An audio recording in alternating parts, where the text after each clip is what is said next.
Pensa só, o que acontece quando um médico é declarado morto e depois volta para contar a história? É exatamente isso que a gente vai ver hoje.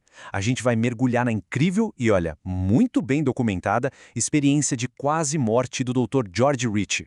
Uma jornada que, sério, mudou para sempre a visão que ele tinha da vida. E olha, não é só gente que acha essa história fascinante, não. O Dr. Raymond Moody, que é assim um dos maiores pesquisadores do assunto no mundo, ele mesmo disse que esse é um dos casos mais fantásticos que ele conhece.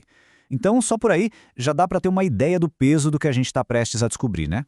Bom, e a história começa de um jeito bem curioso. Na verdade, muitos e muitos anos depois do que realmente aconteceu. Imagina a cena. O Dr. Ritchie, já um médico experiente, tá ali sentado do lado de um paciente chamado Fred, que já tinha perdido toda a esperança. E é nesse momento, sabe, um momento super vulnerável, que ele resolve contar o segredo que mudou a vida dele por completo.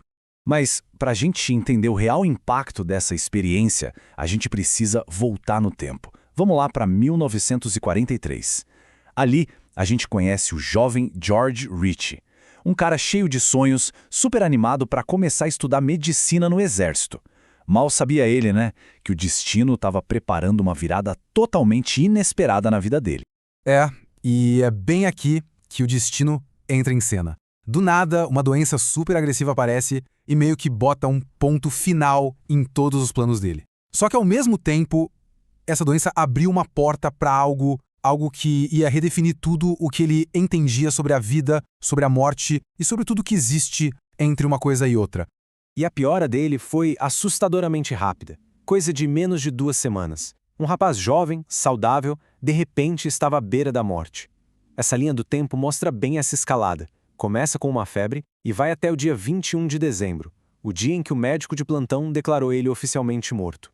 E é aqui que a gente chega numa das partes mais impressionantes da experiência dele, essa separação total entre o corpo e a consciência. Pensa bem, de um lado, o corpo dele, sem vida, ali, deitado na cama coberto por um lençol. E do outro lado, a consciência dele, completamente acordada, alerta e tentando desesperadamente se comunicar com todo mundo.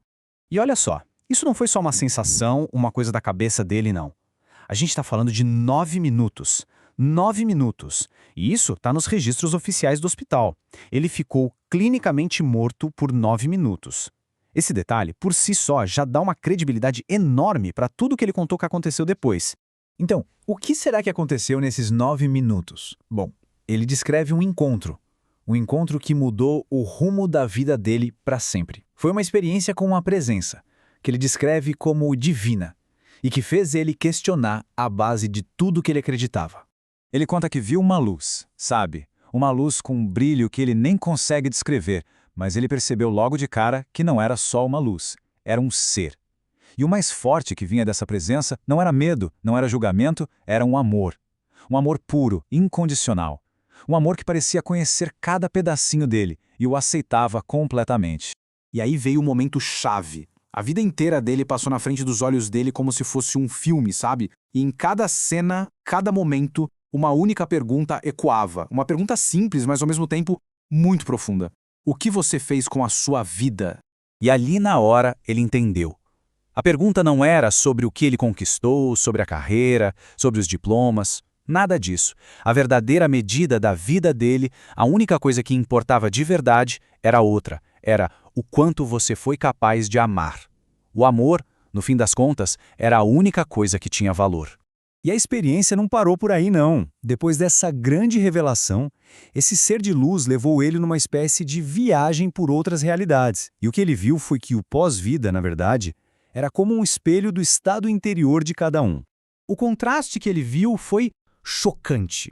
De um lado, ele viu espíritos que estavam presos aqui na Terra, sabe? Presos por vícios, por raiva, pelo próprio ego, vivendo num tipo de inferno que eles mesmos criaram. E do outro lado, um lugar de pura descoberta. Espíritos super focados em aprender, em criar, em fazer música, tudo numa paz e numa harmonia incríveis. Só que a jornada do Ritchie ainda não tinha terminado.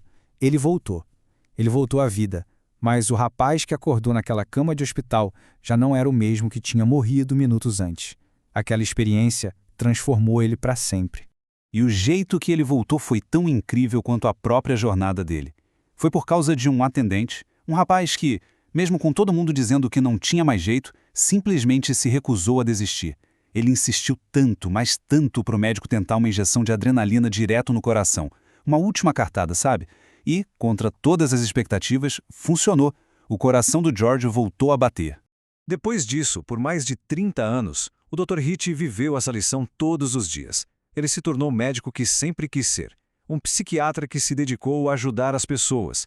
Ele fez tudo isso se guiando sempre por aquela pergunta fundamental. O quanto você foi capaz de amar? No fim das contas, a grande lição que ele trouxe de volta foi essa aí. Que talvez o propósito de tudo isso da vida seja simplesmente aprender a amar. É uma ideia que faz a gente parar para pensar, né? Se essa fosse a única pergunta no final, qual seria a resposta de cada um de nós?